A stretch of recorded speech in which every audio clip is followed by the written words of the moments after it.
Recording in progress.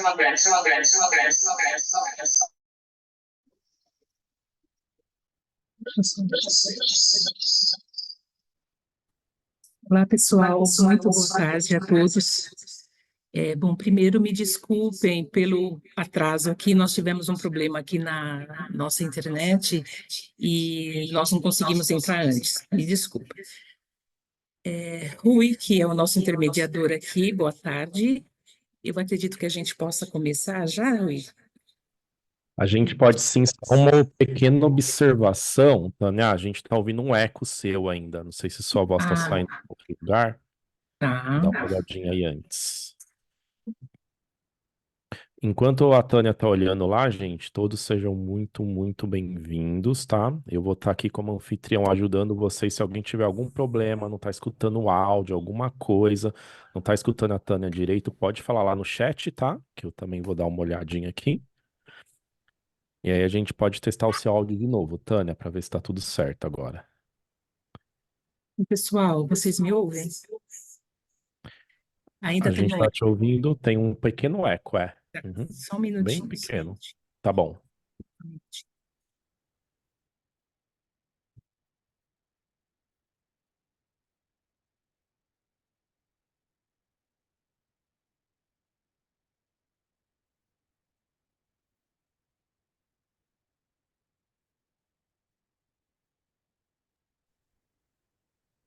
Mas tá bem pequeno o eco, tá? Melhorou bastante, mas ainda tem um pouquinho Tá. só.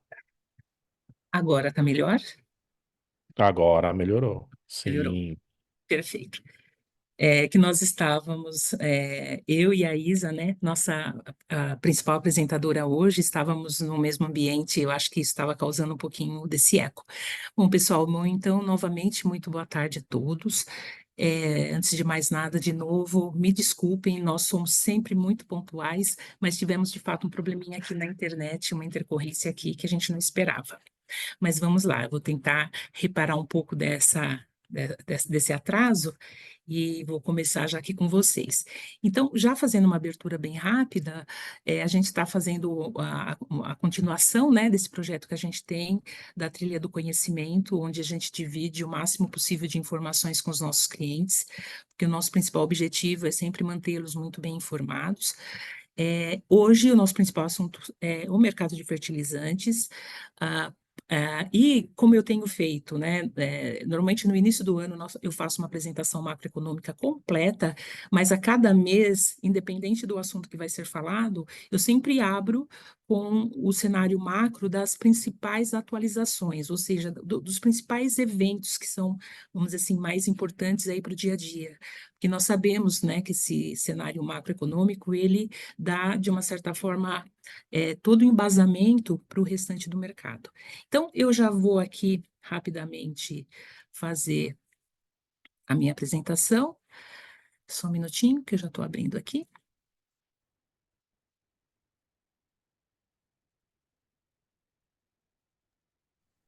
Estamos vendo a sua tela, Tânia. Estamos vendo a tela do Ok. Zoom da web. Agora sim. estamos...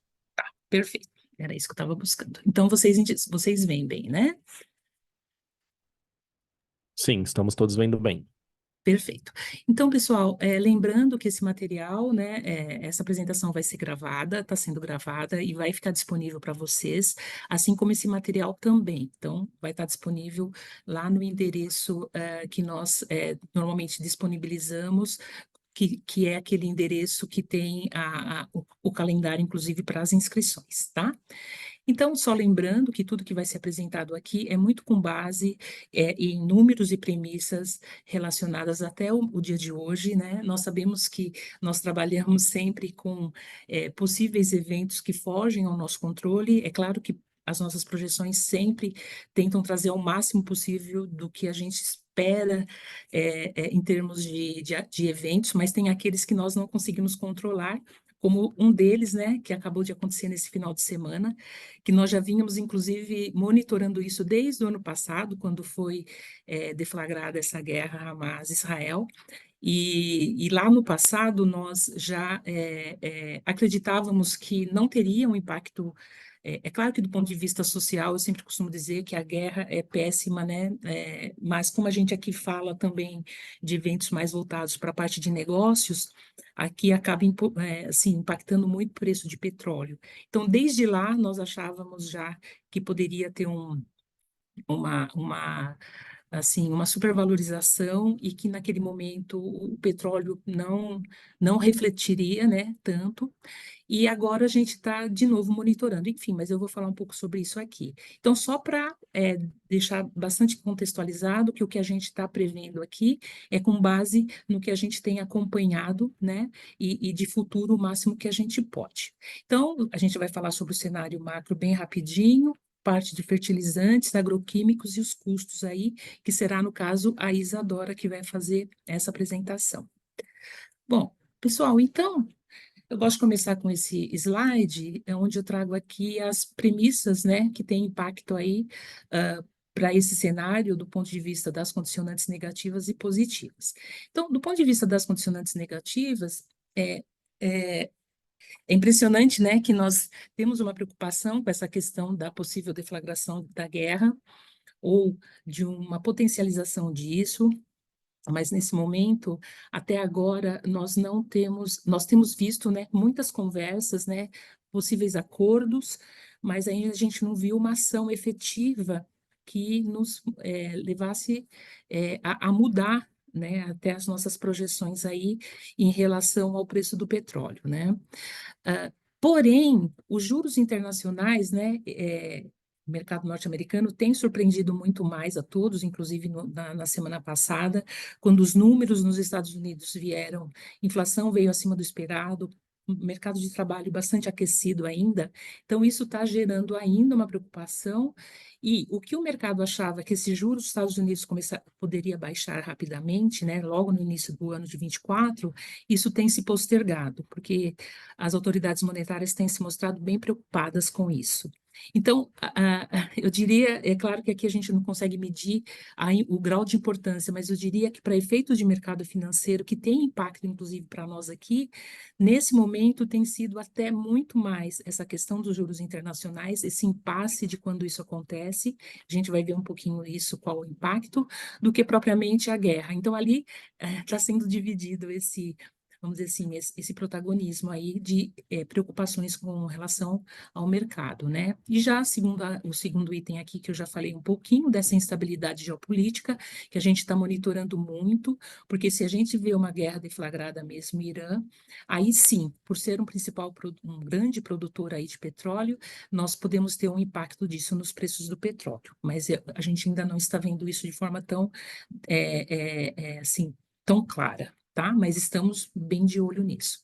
A Argentina, eu tenho trazido, porque como nós estamos aqui na América Latina, ainda há muitas dúvidas, né, dos desdobramentos econômicos, né, do novo governo eleito. A gente tem visto que a inflação argentina ainda está bem elevada, bastante elevada, quando a gente faz a conta ano, mas mensalmente ela vem até se mostrando um pouco mais comportada, mas ainda assim é muito alta, na ordem de 11% ao mês, é algo meio que inimaginável, mas a gente está esperando um pouco quais vão ser as reações aí desses desdobramentos do novo governo. No Brasil aqui, eu coloco isso como uma condicionante negativa à taxa de juros, porque em função dessa demora com os juros norte-americanos, nós estamos vendo aqui que vamos dizer assim, aquela escalada de juros caindo aqui para o mercado doméstico e sendo até muito positivo para o crescimento econômico brasileiro, já virou uma incerteza. Então, o que não era uma incerteza passou a ser. Então, o mercado tem projetado muito quedas aí a cada reunião na ordem de 0,5%, mas agora a gente já fala em 0,25%. Por quê? Porque dólar norte-americano está se fortalecendo diante de praticamente todas as moedas. O Brasil, né, que nós estamos com, vamos dizer assim, um cenário positivo, estávamos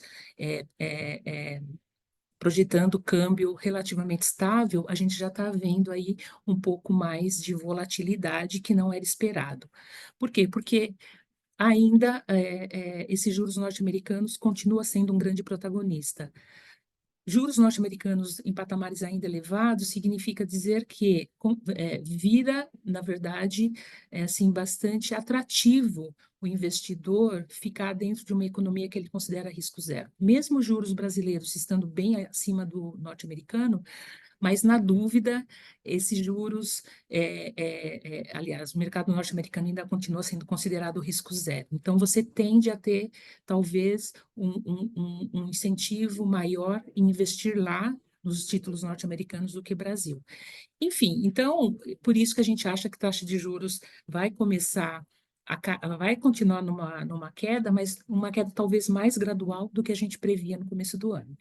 E a dívida pública aqui brasileira, né? Então, assim, nós sabemos que é um risco, a gente nem colocava isso como uma condicionante negativa, mas começamos a colocar, por quê? Porque quando você tem uma situação incerta como essa que a gente está vendo, os fundamentos internos acabam tendo mais peso do que deveriam. Então, a dívida pública pode virar uma dúvida para o investidor, onde ele vê juros lá fora ainda altos e ainda um risco de dívida subindo, então aí faz com que ele, de fato, tome uma decisão de investir lá fora. E com isso, menos oferta de moeda estrangeira, por isso que pressiona câmbio, como é o que a gente está vendo aí nessa semana. Do lado das condicionantes positivas, o que é bom entender aqui é que a gente tem uma recuperação gradual da economia, até por isso esses juros estão altos, porque, por incrível que pareça, mesmo altos, a economia vem sendo retomada gradualmente. China abaixo do que se esperava, mas já começa a mostrar uma sinalização de melhora, né? A gente tem do lado da oferta, o que a gente viu lá em 2021, 2022, durante a pandemia, um choque forte de oferta, ou seja, uma demanda aquecida com uma oferta restrita, e isso a gente não vê para esse ano.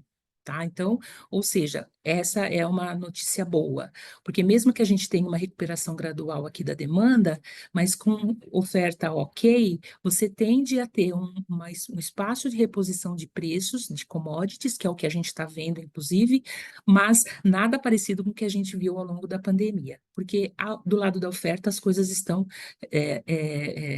razoavelmente regularizadas.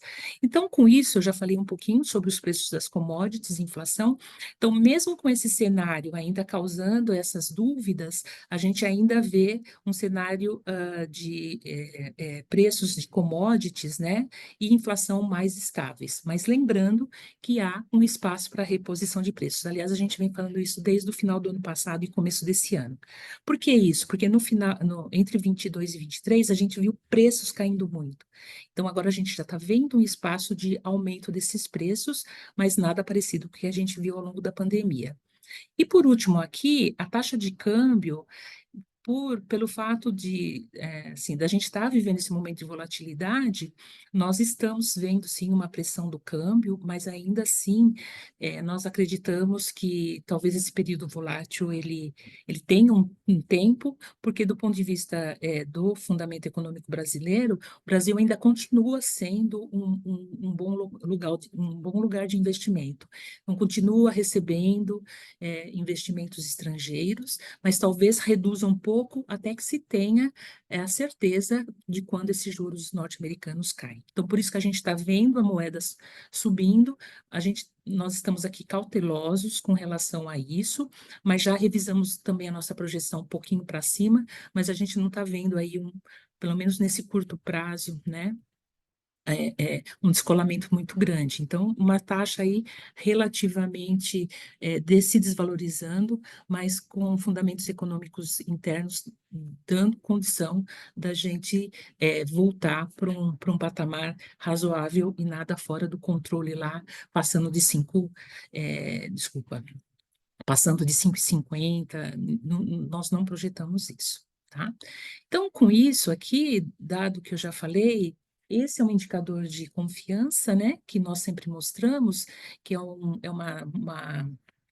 uma pesquisa que se faz com os gerentes de compras, onde são feitas várias perguntas em relação às expectativas, né, de crédito, de economia mundial, de novos pedidos, enfim, uma série de perguntas onde se chega nesse patamar de 50 pontos, quando esse resultado fica abaixo, significa que essa confiança está abalada, e quando fica acima, essa confiança está garantida. E a gente vê aqui que, apesar desses resultados ficarem bem ruins lá ao longo de 22, parte de 23, a gente já vê uma retomada acima de 50 pontos aqui para Brasil, Estados Unidos e China. A área do euro sofreu muito com a guerra Rússia-Ucrânia, está se recuperando aos poucos, mas apesar de estar abaixo de 50 pontos, mas já vem mostrando uma melhora.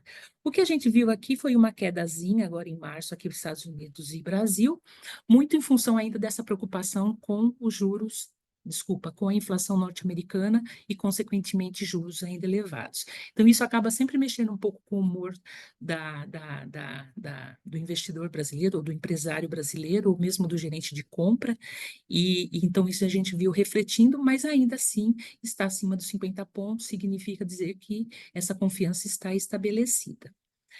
Entrando um pouco aqui, pessoal, na parte de petróleo, né, que é um assunto aí em voga, como eu disse no começo, o que a gente está vendo aqui, né? Se a gente olhar um pouquinho aqui do passado, dos preços de petróleo, nós podemos ver que esse preço, ele está sempre muito correlacionado com a oferta e demanda, né? Então, ou seja, nós tivemos aqui nesse período de altas muito importantes, um descolamento entre produção e demanda aqui, ou seja, demanda em algum momento ficando acima dessa oferta.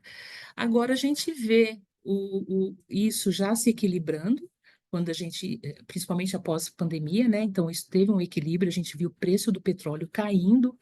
E agora, o que que acontece? A gente está vendo um pouco dessa elevação aqui do começo do ano para cá, porque a gente teve, na verdade, vamos dizer assim, alguns comunicados, né, ou algumas ameaças de corte de produção, né, e também, por outro lado, um aquecimento da demanda nos Estados Unidos, como eu comentei agora. Confiança está subindo, por isso até que os americanos, o Banco Central americano está preocupado com a inflação, porque ele vê que, mesmo juros altos, ainda essa demanda está subindo. Então, acabou que teve uma certa ameaça aí e que acabou subindo esse preço do petróleo aqui, né?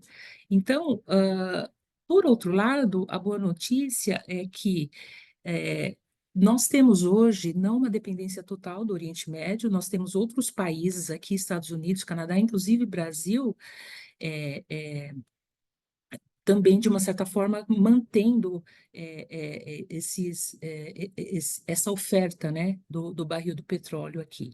Então, isso acaba ajudando positivamente e a gente acaba tendo aqui no mercado futuro até uma previsão de preços em queda aqui. Né? Então, essa é uma projeção que a gente busca do mercado futuro, e a gente está vendo aqui, de uma certa forma, até preços caindo, o que a gente acredita que tem uma relação direta com essa expectativa de demanda gradual. Apesar de que tem um aquecimento da demanda dos Estados Unidos, mas a gente acredita que isso seja gradual. Então, bastante cuidado, pessoal, com o que a gente está ouvindo com relação à guerra, né? Nós estamos monitorando muito intensamente esses movimentos e qualquer coisa diferente que a gente entenda, nós vamos reavaliar esse preço de petróleo e o impacto disso para os preços de combustíveis, que eu vou falar, inclusive, aqui. Tá? Aqui é um slide bacana que eu gosto, que mostra o quanto o Brasil ele é um grande produtor e ele tem uma balança comercial positiva para a exportação de petróleo. Aqui nós exportamos muito mais, só que como somos muito dependentes eh, eh, de combustíveis, né, de diesel e gasolina de importação, a gente acaba tendo uma balança comercial deficitária. E é nesse caso aqui, esse é um ponto que a gente sempre considera na hora de fazer a projeção dos combustíveis aqui dentro do mercado brasileiro, porque nós sabemos que nesse caso a taxa de câmbio, quando ela começa a subir muito, é onde ela começa a ter impacto nos aumentos de preços, porque nós somos muito dependentes de importação aqui de combustíveis. Para isso, então, eu já entro bem rapidamente aqui nas projeções de combustíveis, né? Como eu falei, como vocês podem ver aqui, historicamente, né, a gente tem o mesmo período, esses preços de petróleo aqui, eles impactam também nos preços do nosso combustível interno, aqui no caso do diesel, no caso da gasolina. E o que que tem de novo aqui, né? A partir de 23, houve a volta dos impostos federais, né, e a implementação do ICMS monofásico, né, e essa nova política de preços da Petrobras. Então, em 23, isso retornou, porque lá no mês de 22 foi retirado para poder não ter impacto na inflação, mas 23 já retoma. E em 24 aqui, em função desse aumento que a gente está vendo aqui no preço do petróleo no começo do ano, que eu já comentei, então, a gente está fazendo uma previsão aqui de possível, que é a nossa linha verde, de possível aumento entre abril e maio dos preços dos combustíveis aqui no Brasil. Isso também refletindo um pouco vamos dizer, a gente ainda está avaliando, mas dessa pressão de taxa de câmbio. Como eu disse, a fórmula aqui é preço de petróleo e taxa de câmbio também. Então, quando a gente vê que tudo está comportado, ok, mas quando a gente começa a ver algum risco, e esse aumento que a gente está projetando não tem nada a ver com esse momento que a gente está vivendo agora, como eu disse, isso a gente ainda está avaliando. Esse aumento que a gente está projetando tem a ver com esse aumento que a gente já viu antes dessa possível deflagração da guerra. Então, nesse momento, a gente ainda está entendendo que esse movimento ainda é especulativo, ainda a gente precisa acompanhar melhor, mas a gente não está vendo um aumento de preço de petróleo por conta da guerra por enquanto. A gente está vendo mais por conta daquela demanda mais gradual de demanda dos Estados Unidos, enfim, possíveis notas de corte da oferta. Então, isso tudo está impactando nesse aumento de preço de petróleo. Mas vocês podem ver que nada também é parecido lá com o que a gente viu ao longo de 22, né? Ainda está num patamar aquém do que a gente viu no passado. E aqui, já quase finalizando, falando um pouquinho da taxa de câmbio. Como eu comentei, a taxa de câmbio, ela nada mais é do que o preço de uma moeda que a gente não tem domínio, né? De uma moeda que a gente não tem. Então, aqui o que impacta é oferta e demanda. Então, quanto se demanda daquela moeda é o preço que se faz por ela. Então, o que que significa isso, né? Quando a gente faz projeção aqui no Cost Drivers, nós não estamos aqui preocupados com as notícias que correm, né? A gente olha para números e olha para fundamentos.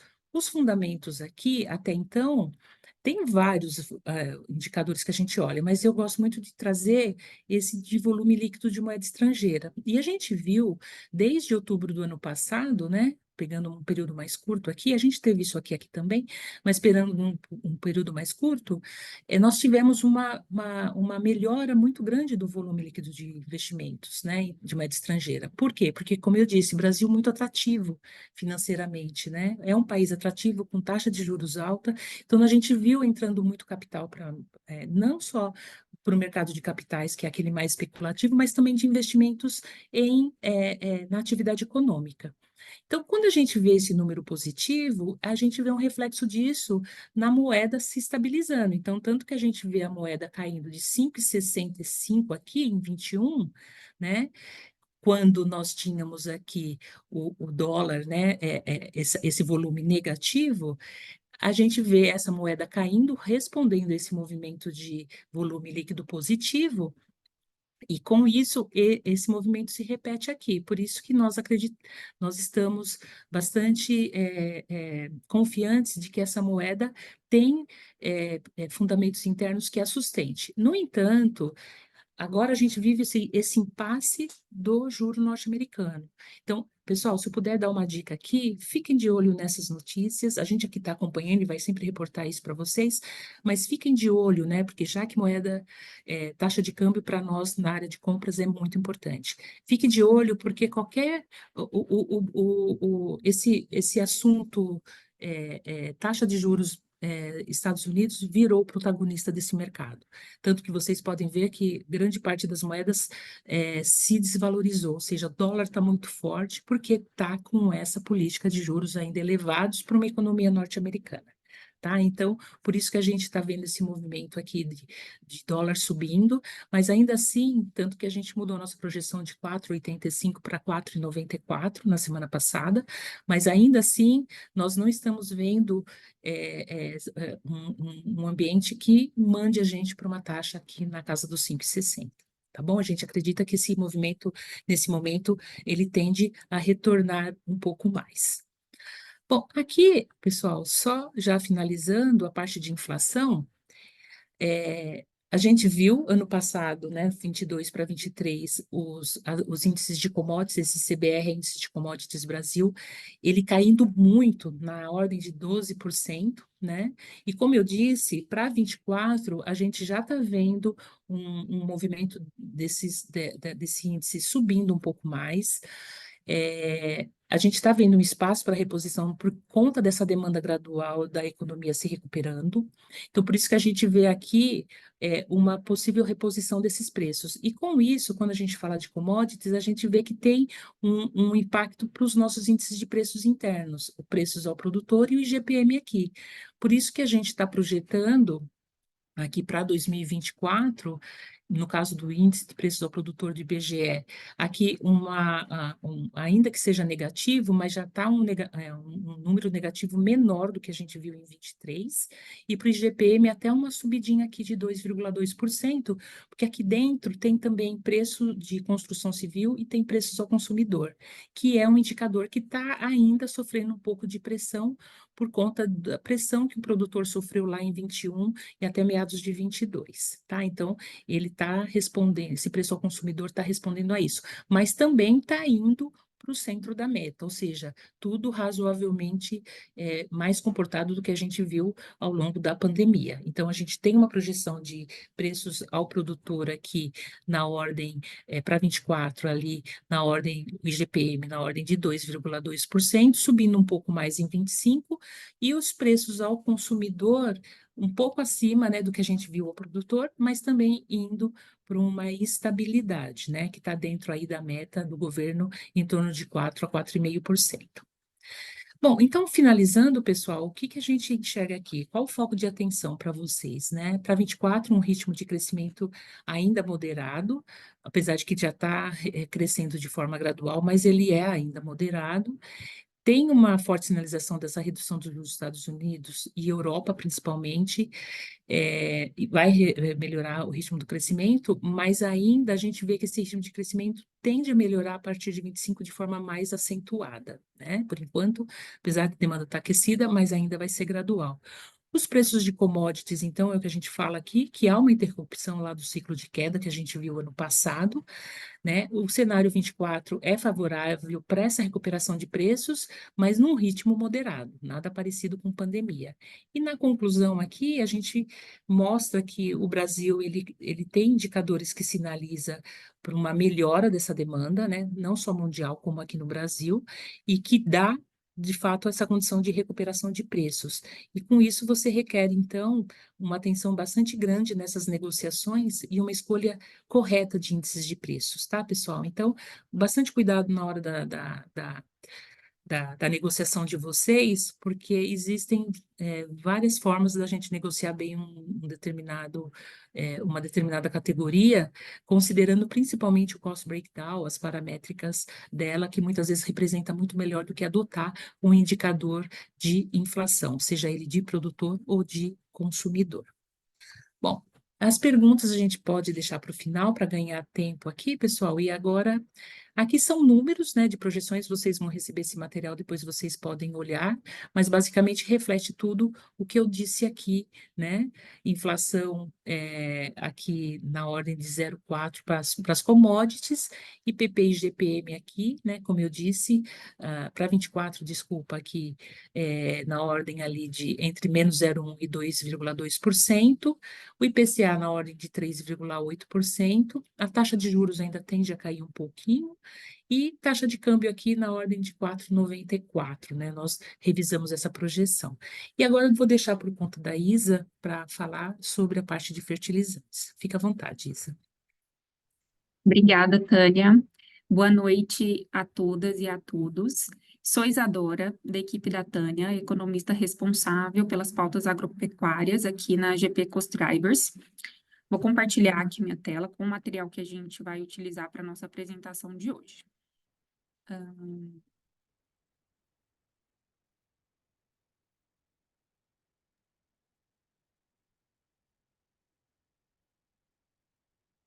Está aqui. Estamos vendo. Tá, Certinho, perfeito. Isa. Obrigada. Então, o intuito da apresentação de hoje é a gente falar sobre fertilizantes, o panorama atual do mercado, né, após aí anos de, principalmente 2021, 2022 foi muito turbulento para esse setor, e oferta, preços, né, então hoje a gente vai passar para vocês a nossa visão do atual panorama do mercado, bem como que a gente está esperando para o ano de 2024. Além disso, também vamos apresentar de forma bem breve, né, a parte de agroquímicos, dando uma ênfase ali para glifosato, que é atualmente o agroquímico mais consumido no Brasil, e então também passar o panorama e a perspectiva desse outro setor para vocês, tá bom? Então, começando por fertilizantes, o que a gente já pode ter como mensagem principal para acompanhar aí durante a apresentação? Bom, atualmente a gente acompanha de perto 9 tipos de fertilizantes. Esses fertilizantes, esses 9, né, tipos de fertilizantes, eles são fertilizantes do tipo simples, necessários para mistura NPK, que aplica direto ao solo, né, e aí aduba a terra, ajuda na produtividade e, consequentemente, na evolução da colheita. E esses 9 tipos de fertilizantes, eles são divididos em 3 grupos, né? Os potássicos, os fosfatados e os nitrogenados. Além disso, a gente também deixa aqui a mensagem principal para o glifosato. Como eu disse, a gente vai comentar ali de forma breve, mais ao final da apresentação. Para esses 9 fertilizantes, qual que é a tendência preponderante que a gente vê aqui para cada um, né? E o principal determinante para essa tendência que a gente está esperando. Bom, começando pelo cloreto de potássio, ele compõe o grupo dos potássicos, né, junto com o sulfato de potássio, e ele é o fertilizante mais consumido no Brasil e no mundo, tá? Além disso, é um fertilizante que é muito fornecido por países que atualmente estão envolvidos em conflitos geopolíticos. De um lado, a Rússia, no conflito Rússia e Ucrânia, e de um lado, Israel versus Hamas, que também, né, o Israel, no caso, fornece esse tipo de fertilizante para a gente, e esses 2 países têm uma participação considerável. Então, tendo isso em vista, e pelo fato do cloreto de potássio ser um dos fertilizantes, ser o fertilizante mais consumido no Brasil e no mundo, a gente está com essa previsão de alta, tá? Uma alta relativa em relação a 2023 para esse ano, tá? Depois a gente vai adentrar mais em como é que está o nível de importações, enfim, analisar com mais detalhes, mas essa é a mensagem principal que eu quero que vocês tenham ao longo da apresentação para cloreto de potássio. Para a ureia ela é um fertilizante também bastante consumido, tá? Acho que logo depois do cloreto de potássio vem a ureia. E a ureia faz parte, né, junto com o nitrato de amônio e o sulfato de amônio, do grupo dos nitrogenados, tá? Atualmente, a gente está com uma previsão de queda da ureia, mas a ureia ela é muito fornecida, não só pela Rússia, tá? Tem uma grande participação da Rússia ali nas importações brasileiras de ureia, como também é bastante fornecida pelo Irã. E o Irã, ele está aí adjacente, né, mas de certa forma envolvido indiretamente no conflito Israel e Hamas. Então, os preços da ureia vêm operando em queda, por isso que a gente está puxando para uma tendência de baixa esse ano, mas a gente trabalha com uma possibilidade de revisão para alta, tendo em vista essa participação aí de países envolvidos em conflitos no fornecimento, tá? Mas essa tendência de baixa, ela ainda vem muito em linha desse fornecimento não ter sofrido nenhuma ruptura nos últimos meses por parte desses países, e também pelo ambiente macroeconômico que a Tânia citou, aí abordou muito bem inicialmente, que ainda favorece preços em patamares mais baixos, embora haja ali já um movimento de recomposição por algumas commodities. O MAP, ele também é um fertilizante que ele tem uma participação de países envolvidos nesses conflitos no fornecimento para o Brasil.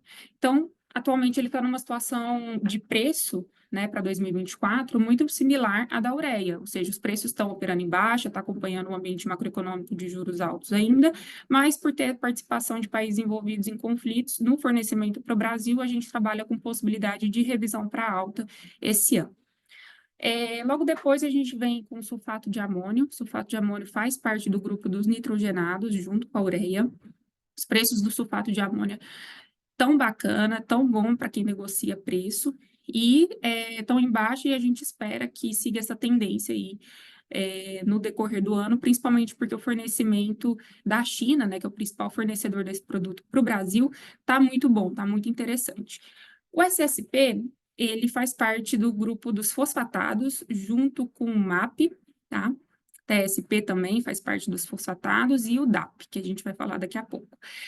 O SSP, a gente está com uma tendência para esse ano de preço para alta em relação a 2023, e a premissa preponderante disso é o conflito geopolítico, né? A gente tem altíssima participação de Israel no fornecimento desse fertilizante para o Brasil, e já vemos, né, de certa forma, ruptura no fornecimento de SSP vindo de Israel, né, para cá. Então, assim, a gente já começa a notar uma movimentação ali suspeita, né, das importações. Naturalmente, um país em guerra tem as operações fabris paralisadas, e a gente vê isso na prática das importações desse insumo para o Brasil. Então, por isso, a gente trabalha aí com possibilidade de alta para o preço esse ano. TSP, né, como eu disse, compõe os fosfatados. TSP, ele também tem uma participação bastante considerável de Israel no fornecimento para o Brasil, então a gente também trabalha com uma dinâmica de projeção parecida com a do SSP. O nitrato de amônio, ele faz parte dos nitrogenados junto com a ureia e sulfato de amônio, como eu falei. O nitrato de amônio, ele já tem atualmente uma situação que chama bastante atenção. O preço subiu muito entre fevereiro e março. Aliás, desculpa, entre janeiro e março. Desculpa, entre janeiro e fevereiro. O preço teve uma disparada muito significativa. Isso porque pela segunda vez em 7 anos, a Rússia interrompeu o fornecimento de nitrato de amônio para o Brasil, tá? Nesses últimos 7 anos, em todos os meses, a Rússia vinha mantendo uma regularidade no fornecimento desse produto para o Brasil, né? Nenhum mês houve ruptura dessas importações, só em janeiro de 2022, nas vésperas da guerra, e a segunda outra vez, nesses últimos 7 anos, em todos os meses, foi em fevereiro, né, que houve zeragem das importações de nitrato de amônio vindo da Rússia para cá. E isso é muito grave, né, porque a Rússia ela tem praticamente 100% de market share no fornecimento de nitrato de amônio para o Brasil. Então, isso acabou impactando bastante o preço e puxando a nossa projeção de preço do nitrato de amônia para uma alta em relação ao ano passado, né?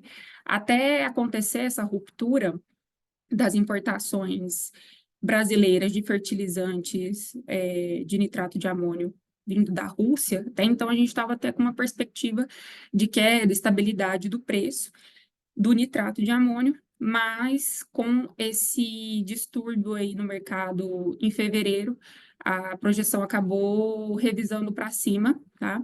E até que essas importações, a gente veja um certo movimento de normalidade consistente, ou seja, até que a gente entenda que, de fato, a Rússia está, sim, fornecendo esse produto para a gente de forma regular, né? Que essa ruptura ali no mês de fevereiro foi só alguma coisa pontual. Então, até que isso se prove o contrário para a gente mantém essa projeção de alta.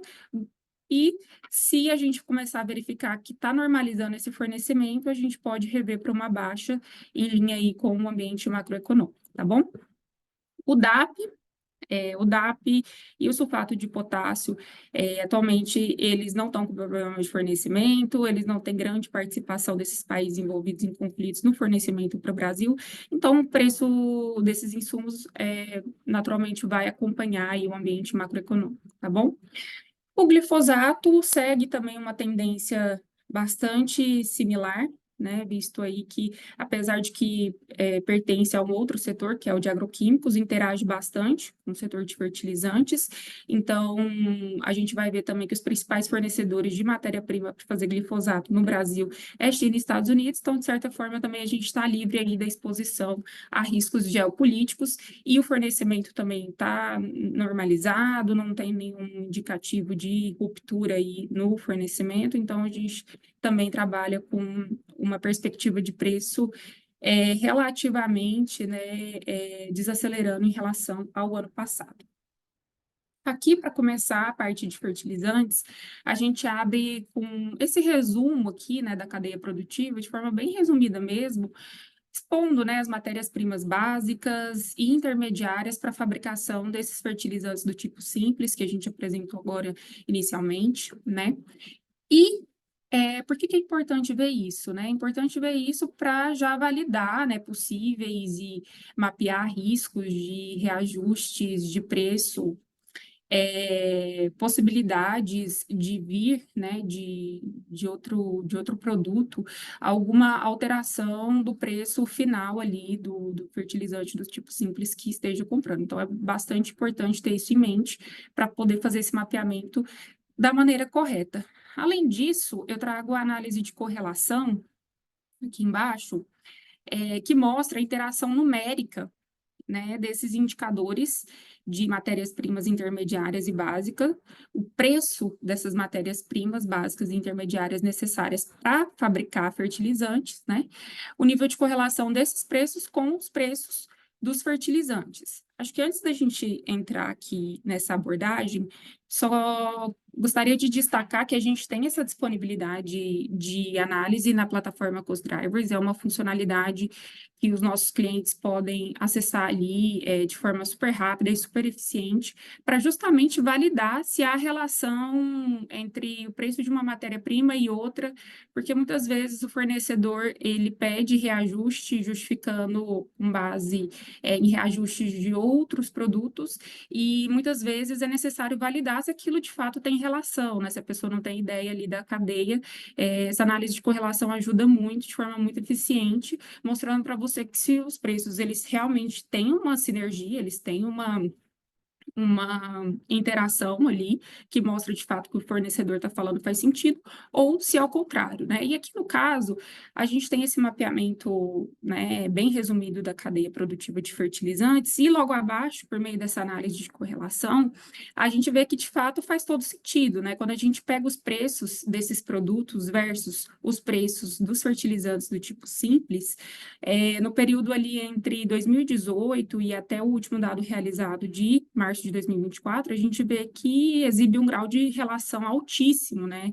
Tendo em mente que um grau de relação 100% perfeito entre dois preços é um número igual a 100, e aí a gente vê que a maioria está acima de 80, né, o que mostra que esses mercados se interagem bastante.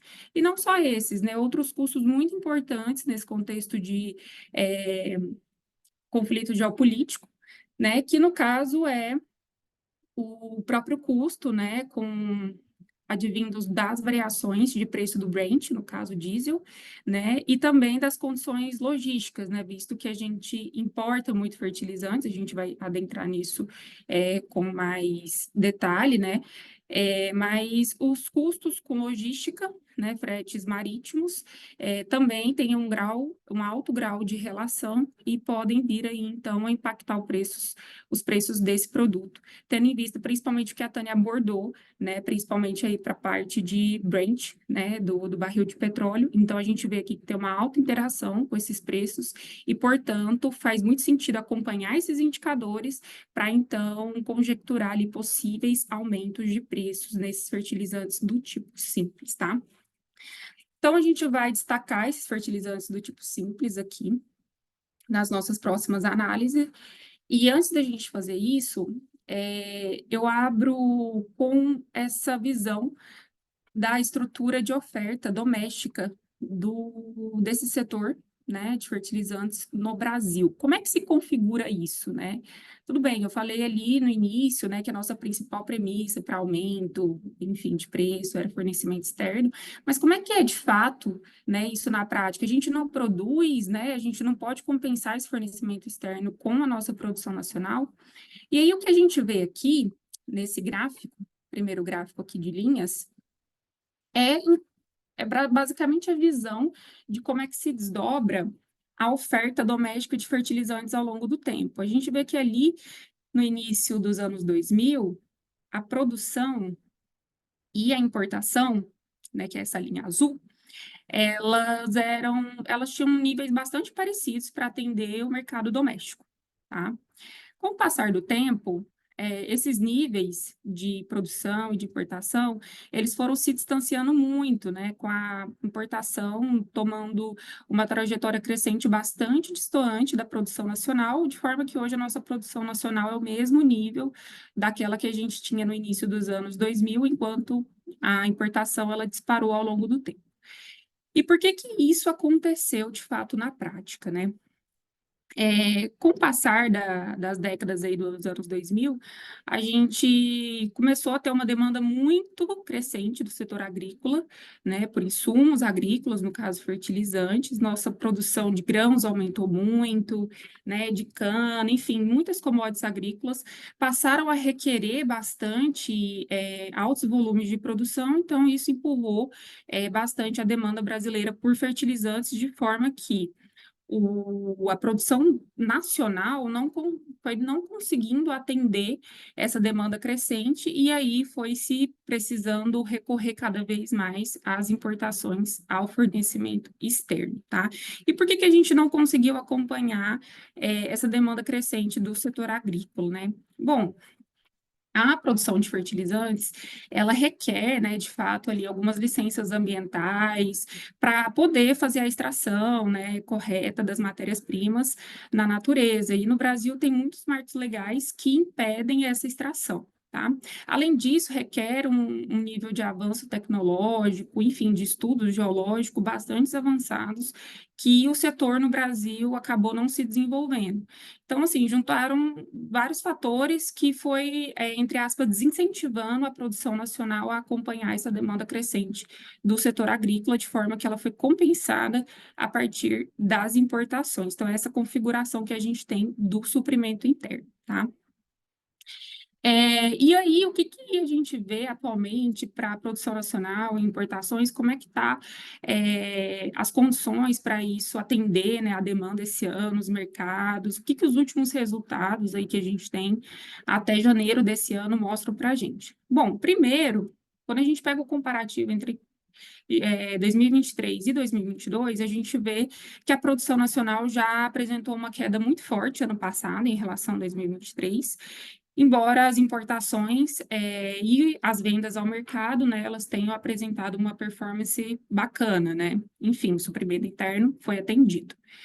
Mas o cenário que se desenha com os dados de janeiro desse ano não forma um ambiente ou um horizonte de médio e longo prazo tão favoráveis, tá? Por quê? Porque, primeiro, né, a gente vê queda das importações no mês de janeiro, uma queda bastante expressiva, tá? E aí, aqui, quando eu falo das importações, eu estou considerando todos os fertilizantes do tipo simples. Também vemos queda da produção nacional, que já fechou o ano de 2023 num resultado bastante ruim, tá? E uma entrega ao mercado bastante tímida. Quando a gente faz essa análise de forma anual, né, janeiro contra janeiro, a produção nacional também continua performando mal, apesar de que as importações ainda apresentam um certo alívio, tá? O que que eu quero dizer com isso tudo? É que a produção nacional já fechou ano passado, já não é, né, já não atende totalmente o mercado doméstico, fechou o ano passado caindo. Mostra esse ano que a tendência é de queda. E a nossa projeção também de produção nacional, as projeções internas que tem, também mostram que esse número não vai seguir bom ao longo do ano, e isso, de certa forma, prejudica o fornecimento interno, né, que apesar de ser majoritariamente feito pelas importações, ainda assim, né, a produção nacional tem um papel importante. Então, do ponto de vista de disponibilidade, vindo da produção nacional, é uma coisa que não dá para contar muito esse ano. Um outro ponto é que os estoques iniciais, que a gente conta com o fechamento dos estoques de 2023, a gente vê que em 2023, sim, fechamos com um estoque bastante bacana, né? Mas ele não cresceu tanto quanto cresceu em 2022. Né, cresceu uma taxa positiva, isso é ótimo, mas não cresceu tanto quanto cresceu em 2022. Então, isso não deve garantir preços tão mais baixos quanto a gente viu o ano passado, tá? É um estoque inicial aí que não é tão confortável assim ainda para a gente, tá certo? Bom, resumidamente, com tudo isso que eu apresentei aqui para vocês, sobre esse histórico, né, da oferta doméstica, de como é feito o suprimento e tudo mais, e o que a gente tem atualmente, apesar de que as importações elas estão numa crescente, a gente sabe que ao mesmo tempo tem todo esse risco geopolítico que eu citei, né, citei para cada tipo de fertilizante, ponderando ali a participação dos países envolvidos nesses conflitos por tipo de fertilizante. Então, assim, a gente garante muito o nosso fornecimento interno por importações, tá? As importações vêm performando bem, apesar de que o dado de janeiro na variação mensal não ficou bom, mas temos que ponderar os riscos geopolíticos, então eles devem seguir no radar, tá? Ao mesmo tempo, a gente não tem um resultado e uma tendência de estoque e de produção nacional favorável ou muito confortável para médio e longo prazo. Então, assim, o que a gente tem resumidamente? A gente tem um quadro de oferta em 2024 menos confortável do que aquele que a gente viu em 2023 e que, ao mesmo tempo, em 2023, em face a esse contexto favorável para o suprimento interno e o ambiente macroeconômico garantindo isso, a gente viu quedas de preços bastante interessantes para negociação. Talvez não seja o caso desse ano, justamente porque a gente já vê uma mudança aí no sentido que se configura a oferta interna desses insumos. Aí, como a gente viu, né, que as importações têm grande participação aí no suprimento interno desse setor, faz muito sentido a gente abri-las aqui para vocês. Deixa eu abaixar a barrinha aqui. Deixa eu ver se eu consigo para a gente ler. Então, faz muito sentido a gente entrar no detalhe das importações brasileiras de fertilizantes para a gente entender melhor esse mercado e como é que essa exposição externa, né, do nosso fornecimento, ela afeta nossa situação interna. Então, aqui a gente já vê, para ter uma ideia, né, da base de como se configura esse mercado, do total de importações de fertilizantes do tipo simples em 2023, que a gente vê que cloreto de potássio ocupa o primeiro lugar. Essa configuração não muda muito, tá, pessoal? Ao longo do tempo, a gente pode observar mais ou menos esse percentual aí na importação de fertilizantes em outros anos, tá? Com cloreto, como eu disse inicialmente, é o mais consumido no Brasil, é no mundo, e em 2023 foi esse resultado, mas se for ver em outros anos, também aconteceu um resultado, um percentual bastante parecido. Logo depois vem a ureia, depois MAP, sulfato de amônio, SSP, TSP, Na, DAP e sulfato de potássio. E aqui está, né, logo ao lado, os países que Brasil importa todo esse mix de produtos. E aí a gente já vê logo de cara, em primeiro lugar, a Rússia. Né? A Rússia está num conflito geopolítico, um conflito geopolítico que mostrou para a gente ano passado que estava, de certa forma, mais previsível, mais acomodado, no sentido de não causar tantas rupturas nas cadeias de suprimentos, como aconteceu em 2022 e provocou mais aumento de preço sobre os fertilizantes, tá certo? Então, assim, ano passado a gente estava com mais segurança do posicionamento da Rússia no fornecimento, com mais garantia disso. Esse ano, após essa ruptura aí nas importações de nitrato de amônio, em fevereiro, isso deixou um pouco incerto, né? E e representando mais riscos para o mercado, tá? Então, essa participação desse país aí continua sendo um fator de grande atenção. Logo depois vem a China, Canadá, Marrocos, e aí a gente já vê Israel, depois Irã, e ali também Catar, Egito, que é a principal saída da faixa de Gaza.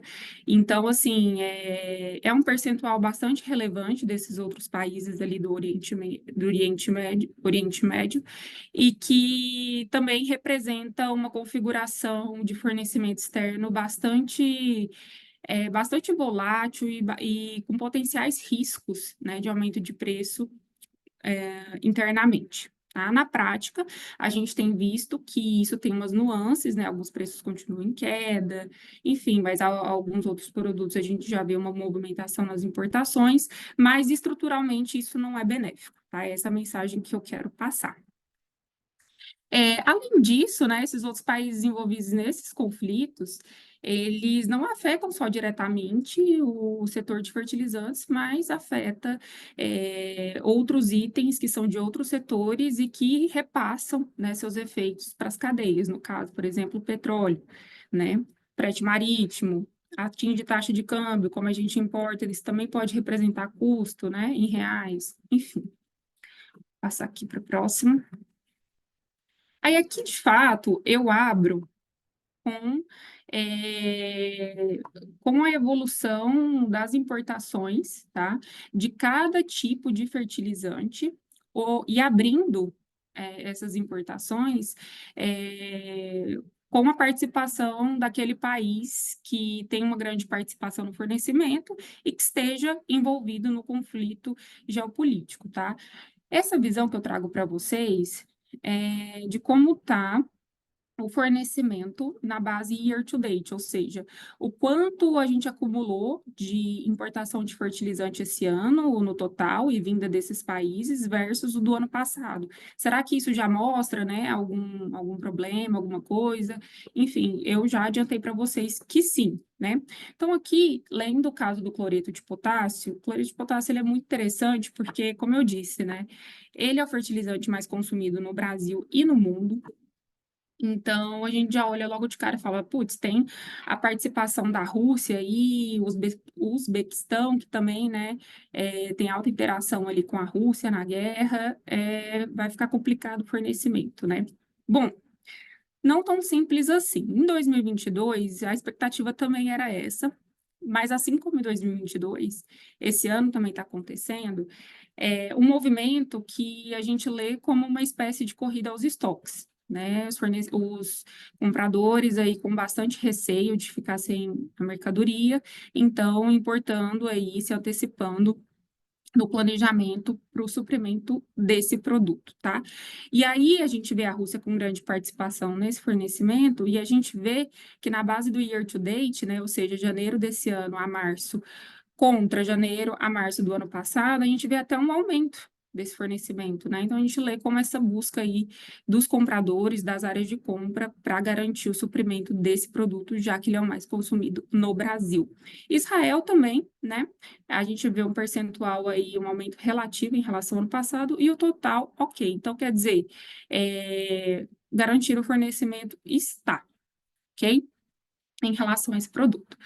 Para a ureia, a gente já não vê a mesma configuração, né? A gente vê a grande participação do Irã, a gente vê grande participação da Rússia, mas a Rússia aí com uma variação em relação ao ano passado bastante significativa e gera, sim, preocupações, apesar de que o preço da ureia ainda continua em queda, mas para garantir o suprimento, isso daqui é um ponto de alerta muito grande. Não é um cenário confortável para a oferta, pelo que a gente já falou, e por esses pontos também, tá? Um cenário de muita tensão.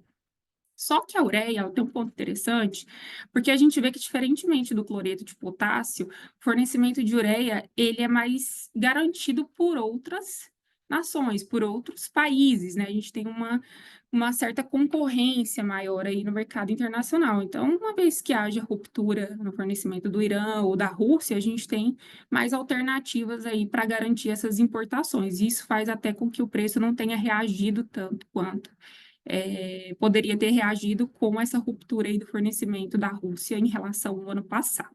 tá? É um risco que se dilui de certa forma. O MAP e o SSP, eles entram numa análise um pouco parecida, tá? Mas o MAP, ele não tem tantos fornecedores para o Brasil quanto a ureia. A gente vê grande participação da Rússia, mas também um fornecimento que decaiu em relação ao ano passado, embora o preço também ainda não tenha reagido como a ureia, tá certo? Mas a gente também não tem muitas alternativas, então ponto de atenção aqui, ele se reforça, tá certo? Em relação a esse fornecimento. O SSP, ele já registrou uma grande queda em relação às importações do ano passado, tá? Chama bastante atenção, também não tem tantas alternativas de fornecimento. Israel tem uma participação considerável, se contar ainda com o fornecimento do Egito, que é a principal saída ali da faixa de Gaza, a situação fica mais complicada, então o SSP a gente entende que, de fato, os preços vão começar a reagir aí ao longo do ano. Passar para o próximo aqui.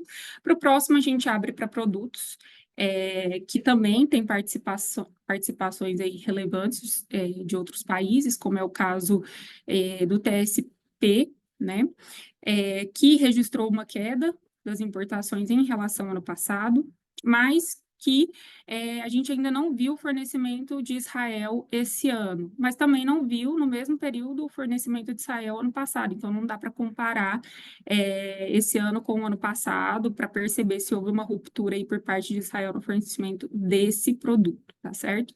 Israel costuma atender mais a demanda aí ao longo do ano, então tem que esperar os próximos meses para saber se houve alguma ruptura desse produto. O TSP, apesar de a gente não ter a base de Israel ainda para poder comparar, fica aí no radar, né, para poder medir riscos, se planejar, se garantir com suprimento.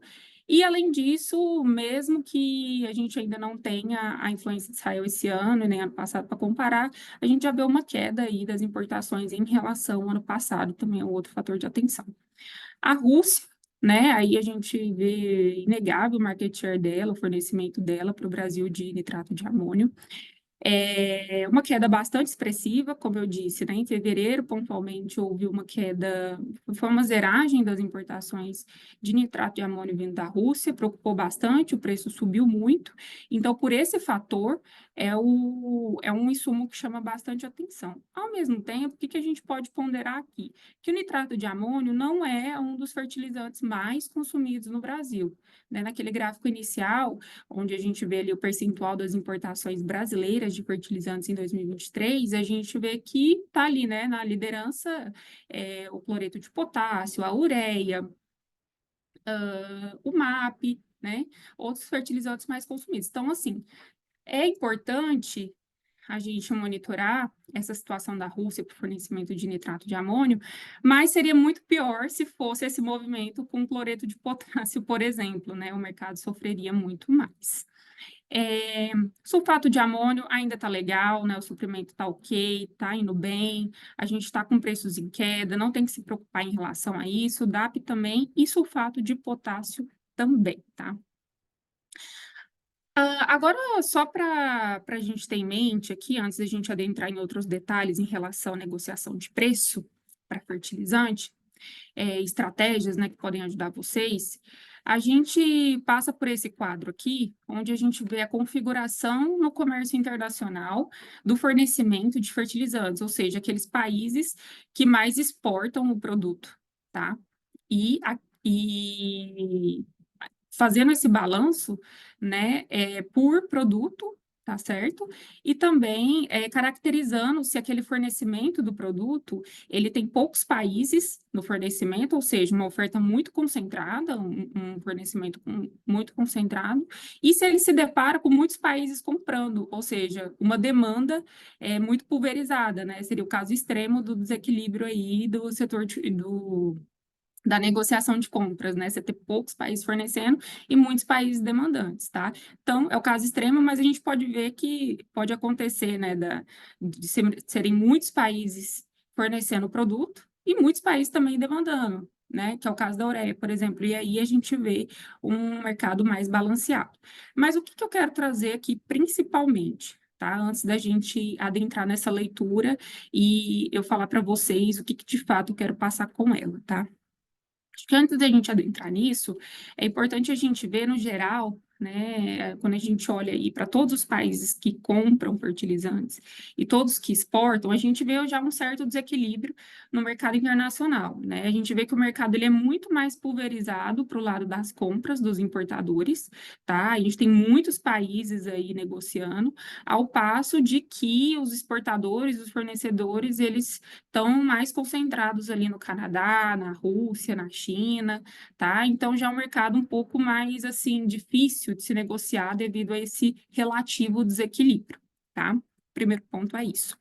O segundo ponto é que o Brasil, ele é o maior importador do mundo de fertilizantes, né? Então, a gente é muito dependente mesmo desse fornecimento externo, e é natural, porque a gente é o maior produtor de soja do mundo, né? A gente é um dos maiores exportadores de algodão, a gente produz também muito milho, né? Passamos recentemente os Estados Unidos nas exportações de milho, somos o maior exportador do mundo de café, de açúcar. Então, natural que a gente precise muito mesmo de fertilizantes. Agora, precisar desse fornecimento externo é que é complicado e deixa a gente muito exposto a risco, e de fato é o que acontece na prática, e que também já se soma aí como um fator que desfavorece a negociação para esses insumos, tá? Esse quadro aqui ao lado dos gráficos de barra, o que eu quero trazer com ele aqui para vocês? Basicamente, ele traz para vocês uma leitura desse mercado, né, por produto.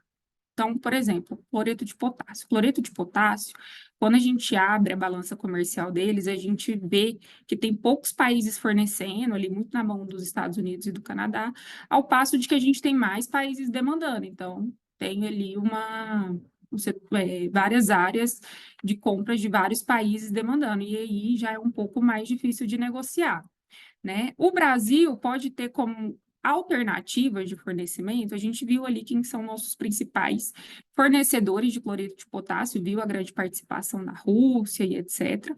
Mas o que eu trago aqui, né, nessa coluna? Alternativas para fugir daqueles países ali, caso tenha algum problema, principalmente em relação ao conflito geopolítico e como isso pode afetar a mercadoria no mercado mundial, deixar ela muito disputada, né? Então, quais alternativas eu, enquanto comprador ou compradora, eu teria para recorrer, né? De empresas de quais lugares? Então, aqui no caso do cloreto de potássio, a gente poderia recorrer, por exemplo, a empresas norte-americanas ou a Laos, que é um país ali da Ásia, empresas dali, para poder fazer cotação de preço, enfim, começar a mapear novos mercados, caso os fornecedores desses países que atendem a gente passem a não atender por conta desses conflitos e toda essa exposição que a gente tem no mercado internacional, tá?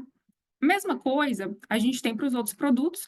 Para a ureia é interessante porque, assim, a gente tem dois países envolvidos em conflitos geopolíticos, que é o Irã e Rússia, no fornecimento significativo desse produto para o Brasil, mas o que é legal é que a gente tem muitas alternativas não já fornecendo esse produto, né, mas também alternativas que podem vir a servir para a gente. Aí a gente tem muitas, né? Arábia Saudita, o próprio Egito, mas se quiser fugir dali mesmo, ainda tem China, enfim, tem Alemanha, Holanda, e assim se segue para outros produtos aqui, né? Por exemplo, o nitrato de amônio, ele também tem uma oferta mundial muito pulverizada, né? O nitrato de amônio é quase 100% do mercado russo aqui. Mas a gente tem alternativas para buscar ali também no leste europeu, né? Bulgária, Geórgia, Lituânia. Se quiser fugir dali, tem África do Sul, Chile. Então, é interessante mapear esses mercados para poder traçar estratégias de negociações, principalmente em períodos de grande volatilidade, risco e incerteza. Vou passar aqui para uma outra análise que vai ajudar vocês a traçar estratégias de negociação de fertilizantes, tá? Aqui eu trago a análise preços versus época de plantio no Brasil. Tá? Isso aqui é basicamente para a gente identificar em quais meses do ano a gente tem maior frequência de plantio nas regiões brasileiras, considerando as commodities soja, milho, todas as safras, cana, café, algodão e trigo. Então, esse primeiro quadro, ele já mostra para a gente que é o seguinte, a gente tem muitas regiões plantando alguma dessas commodities, tá certo? Principalmente ali nos meses, é muito concentrado, principalmente nos meses outubro, novembro e dezembro, mas a gente vê que isso já começa a se fortalecer a partir de setembro, tá? Se eu tenho muita região começando o plantio nessa época, será que vale a pena eu negociar fertilizantes a preços vigentes nessa época, que é uma época que é de forte plantio, e o que isso significa na prática? Que a demanda sazonalmente se eleva, né? Será que não é interessante eu traçar estratégias de negócios que me livrem desses períodos em que os preços tendem a ficar mais altos? Certo? Então, eu trago esse mapeamento aqui para vocês, não só trazendo essa perspectiva da frequência de plantio ali naquele mês e considerando todas as unidades federativas do Brasil e todas essas commodities, mas também segregando isso, né, por fase. Se aquele mês tem muitas regiões no início do plantio, igual a gente vê que outubro, né, é o mês que tem mais regiões plantando algumas dessas commodities. Na fase inicial do plantio, que a fase inicial do plantio tende a elevar os preços ainda mais do que se tiver no meio ou no final. Também trago essa perspectiva para a fase intermediária e para o final do plantio, tá? Para ir, então, ir identificando qual mês a gente pode ter forte demanda, forte elevação por fertilizantes e aí tentar fugir dessa época ou de meses que precedam imediatamente o mês de plantio e que as compras devem se elevar ali naquele mês, tá? Logo abaixo, eu trago para vocês a perspectiva mensal, tá? Evolução mensal da produção nacional de fertilizantes, dos fertilizantes entregues ao mercado e das importações. Por que eu trouxe essas séries aqui para vocês, né? Para vocês verem isso ao longo do tempo, né? Olha para esse gráfico e fala, mas o que esse gráfico me diz? Qual o insight que ele me traz? A gente vê que essas três séries, elas têm picos e quedas muito evidentes, né? Sobe, desce, sobe, desce, sobe, desce, sobe, desce. E se a gente fizer a identificação de quando sobe e quando desce, né? Ou seja, principalmente quando sobe, a gente vê que sobe as importações, entregas ao mercado de produção nacional, justamente em época de plantio. Ou seja, outubro, novembro, dezembro, a gente vai ter isso todo ano, tá? É como se fosse uma outra forma de ver essa frequência de plantio que eu trouxe aqui para vocês nessa tabela, né? Esses gráficos, eles são um espelho, ou eles são uma mensuração, né, de como esse mercado e de quando, principalmente, ele é atendido. Ele é atendido justamente dessa época, tá? Então, assim, reforça isso, né, que essa sazonalidade desse setor, ela é muito demarcada para o segundo semestre, que é a época de plantio, e que os preços, sim, eles tendem a aumentar justamente nessa época. Como é que eu posso ver isso na prática? Quando a gente pega essa série de preços, essa série que não é de preços, né? Na verdade, ela é uma série de um número índice que é apurado pela Biquim, que mede os preços para fabricação de fertilizantes, tá? E aí, o que essa série mostra para a gente? Que os períodos de pico, embora eles não sejam tão pronunciados, né, seja uma série relativamente comportada, mas se a gente pegar aí sempre as variações dos preços ali nos últimos meses do ano, a gente sempre vai ver uma elevação, a gente sempre vai ver ali isso crescendo, né? Então, ou seja, eu sei que é uma época que se planta muito, eu sei que é uma época que o mercado, que a oferta doméstica, ela justamente se eleva para atender essa demanda.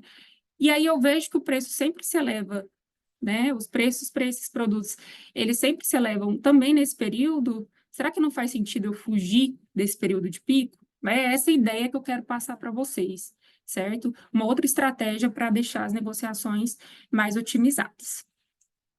Aí aqui, acho que já entrando na parte final, a gente então chega finalmente nos nossos números de projeção para esses preços desses fertilizantes que eu apresentei aqui para vocês, tá? A gente está com perspectiva, né, como eu disse inicialmente, de queda para o MAP, para o DAP, para o sulfato de amônio, para o sulfato de potássio, para a ureia, muito associados ao ambiente macroeconômico, favorecendo isso, mas principalmente pelo fornecimento externo, ainda não está apresentando grandes riscos. No entanto, a gente pondera que para a ureia, principalmente, né, isso pode se reverter, e para o MAP também, porque ureia e MAP são produtos que têm participação de países envolvidos nos conflitos, mas até agora as importações não mostraram um resultado ruim. Já não é o caso do nitrato de amônio. O nitrato de amônio, a gente teve problema nas importações em fevereiro, vimos elevação do preço, elevamos nossa projeção, e até que essas importações se regularizem, a gente tem essa perspectiva de grande elevação no preço desse insumo. Se essas importações passarem a mostrar para a gente esse semestre que elas voltaram a se normalizar, pode ser que a gente reveja esse preço, tá? Em linha com o ambiente macroeconômico, favorecendo ainda preços mais baixos. Não tão baixos como a gente viu em 2023, que a gente veio que fechou 2023, preços baixíssimos para esses produtos, né? Principalmente porque também foi antecedido de um ano de grande elevação, então foi um ano de muita barganha para os compradores, mas 2024 a gente ainda vê um pouco de espaço aí para essa barganha de preços mais baixos, acompanhando esse ambiente macroeconômico, e se tiver fornecimento externo, ok, melhor ainda, tá? Não é o caso, por exemplo, do que a gente vê também para o SSP, para o cloreto de potássio e para o TSP, que a gente entende que ainda o mercado vai sofrer, né, com o fornecimento externo aí, principalmente de Israel, que tem grande participação no caso, SSP e TSP, nesses fosfatados, e no cloreto de potássio, esse potássico, que a corrida aos estoques, embora a gente não veja problemas de fornecimento, o impulso da demanda deve abrir espaço para barganha de preço por parte do produtor. Aqui, passando bem rápido para agroquímicos, quero passar uma mensagem mais geral para vocês de como configura esse setor no Brasil. É um setor mais complexo, tá? Ele carece de dados mais atualizados para poder análise. Os agroquímicos, eles geralmente são insumos que têm bastante dilemas aí, né, no comércio internacional, sobre o uso e não uso. Cada país tem uma regra muito específica para cada tipo de agroquímico, para sua aplicabilidade. Então, não é tão simples assim analisar esse mercado, mas tem como a gente ter uma noção de como ele se configura no Brasil, tá? Primeiro ponto que é muito importante é a gente ter em mente da diferença entre produto técnico e produto formulado, tá? Isso porque vai alterar a forma como a gente lê a oferta desse mercado no Brasil, dependendo de se você está vendo o princípio ativo, a matéria-prima, né? Ou seja, o produto técnico, ou se você está querendo saber, de fato, do produto já sintetizado, formulado, tá bom? Então, o produto técnico, né, como eu disse, é a matéria-prima, né, para poder sintetizar e formular o agroquímico, e o produto formulado é ele já pronto para uso, tá? Quando a gente vê como se configura esse balanço de oferta e demanda de cada um, a gente vê que para produto técnico, a gente tem uma produção nacional muito baixa e um nível de importação muito alto, ou seja, as vendas internas são praticamente supridas pela importação, tá? Quando a gente olha para o produto formulado, essa visão ela já muda um pouco. A gente tem um nível de produção nacional muito elevado, um nível de importação não desprezível, tá? De forma que as vendas internas já são mais atendidas pela produção nacional. E aí, o que a gente tem, né, do panorama mais atual desse mercado, né? Os números de 2023 ainda não saíram, mas dá para a gente fazer algumas inferências aqui com os números de 2022, principalmente comparado a 2021, tá? Em 2022, a gente vê que os estoques deles tiveram uma grande elevação em relação a 2021. Em 2021 quase não dá para ver a barrinha de estoque, tá? E esses estoques mais elevados que fecharam em 2022 permitiram preços mais baixos em 2023, tá? A gente vai ver o preço do glifosato, que vai ser o produto que a gente vai abrir aqui. Ele seguiu uma trajetória de queda, não só no Brasil, mas no mundo inteiro. Então, esses estoques favoráveis, né, da virada de 22 para 2023, ajudou nisso, né, ao mesmo tempo que a gente já vinha passando por um ambiente macroeconômico de queda de preço das commodities. Hoje a gente viu queda de preço dos fertilizantes em 2023, né, na tabelinha anterior que eu passei, mas houve uma queda generalizada, tanto que o IGPM ano passado caiu bastante, índice de commodities também, por conta, né, do enfraquecimento da demanda em resposta à política de aumento de juros, que foi uma resposta ao aumento da inflação, com o desequilíbrio das cadeias de suprimentos no pós-início de Covid e da guerra, certo? Então, assim, tudo isso acabou gerando, né, em 2023, um cenário mais favorável para preços mais baixos. Além disso, virou-se o ano com estoques mais favoráveis para agroquímicos, então isso permitiu que os preços seguissem uma trajetória de baixa, né, ou seja, o balanço favorável em 2023, que a gente imagina que tenha tido, face ao que a gente tem aqui em 2022, tá? No entanto, o que que a gente entende pela nossa análise e o que que a gente deduz que tenha fechado 2023 e aí então, né, a partir dessa dedução de 2023 do balanço, o que que a gente espera para esse ano? Bom, a gente espera que em 2023 tenha fechado com estoques mais baixos, tá? Embora a gente não tenha o dado aqui ainda, a gente espera que tenha fechado com estoques mais baixos. A gente viu ali fertilizantes que fechou com estoques numa crescente muito, muito inferior do que foi em 2022. A gente também vê que isso pode ter acontecido com agroquímicos, principalmente porque os preços começaram a cair muito, né? Então, vista de preços mais baixos, a gente já tem ali um movimento de ajuste produtivo por parte da produção doméstica, né? Numa tentativa de contrair a oferta para tentar valorizar o preço do produto. Então, a gente entende que os estoques de 2023 não devem ter fechado tão favoráveis quanto 2022, tá? E também tem o fator adicional, né, que ano passado a gente passou por super safra, então deve ter consumido bastante esses estoques em 2023. E aí, com esses preços mais baixos de 2023, né, essa possibilidade de ter virado o ano com estoques inferiores ao do ano anterior, a gente espera que o suprimento interno de agroquímicos ele conte com maior participação das importações, tá? Principalmente das importações, que a gente vai ver que, inclusive, quem fornece agroquímico para a gente é Estados Unidos e China, não é país que está envolvido diretamente no conflito geopolítico, então a gente vê num ambiente de médio, longo prazo aí, que a gente não vai ter tanta exposição quanto vai ter para fertilizantes, tá? E que o ajuste da produção nacional, ele continue, ele perdure, né, e que isso, então, esse suprimento interno não conte tanto com a produção nacional em face a essas quedas de preços aí, tá? Além disso, estoques menores, como eu falei, né, e ao mesmo tempo que a gente tem um pouco dessa regulação da oferta aqui, né, da produção nacional, como a gente tem importações ainda, de certa forma, garantidas, a gente vai ver quando a gente abre glifosato, né, a participação da China e Estados Unidos, é por isso que a gente parte dessa premissa da garantia de importações esse ano. Então, somado a isso, um cenário macroeconômico que ainda abre espaço para preços mais comportados por conta dessa expectativa de juros nos Estados Unidos ainda se recuar, né, quanto às apostas ali para a queda de juros, o que poderia vir a estimular a demanda por matéria-prima e elevar preço, né? Então, com esse adiamento, a gente entende que os preços devem seguir aí em patamares ainda bastante favoráveis para as áreas de compra negociar. Aqui também uma estrutura mais geral do mercado, para ter uma noção de como ele se configura no Brasil, tá? Então, a gente falou que a gente é grande produtor, né, dos produtos formulados, sintetizados, prontos para uso, e quais regiões mais consomem, né, os agroquímicos? Bom, se você pensou regiões que mais produzem, né, commodities agrícolas, você está super certo. A gente vê que o Mato Grosso aí já ocupa o primeiro lugar.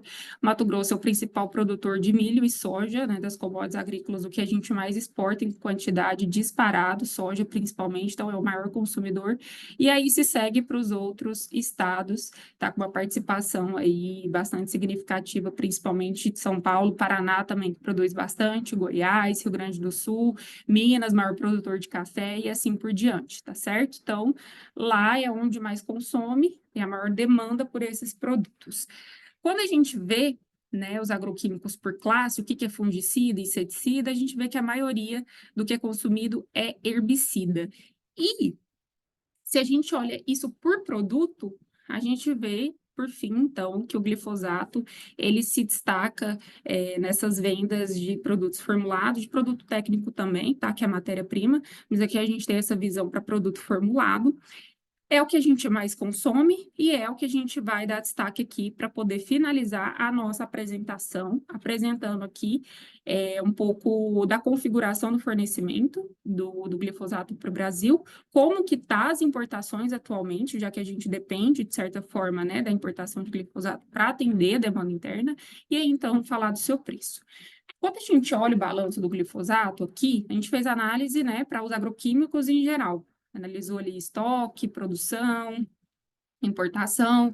Quando a gente olha aqui o glifosato formulado, ele está numa tendência, né, principalmente tendo em vista os dados de 2022, muito similar do que em relação à tendência quando a gente olha os produtos agroquímicos, né, todos juntos ali nos dados agregados, né, naquele balanço inicial que a gente analisou. Então, o que a gente vê? Também elevação do estoque em 2022, tá? Elevação da produção nacional e elevação da importação e elevação das vendas, mas com estoques finalizados ali em 2022 positivos, o que também, né, ajudou ali o preço, a gente vai ver o gráfico de preço já já, a preços mais baixos em 2023, né, esse estoque de passagem aí foi bastante favorável, e aí o cenário macroeconômico permitindo, deu tudo certo para negociar preços mais baixos ano passado, tá? Mas a gente sabe que produto técnico a gente importa muito, né? A gente importa bastante. E não só produto técnico, mas o próprio produto formulado, a gente vê que a barrinha de importação até aumentou de um ano para o outro. E aí o que faz todo sentido é a gente saber quem vende isso para a gente, né? Eu já antecipei para vocês que glifosato, né? China e Estados Unidos estão aí no páreo.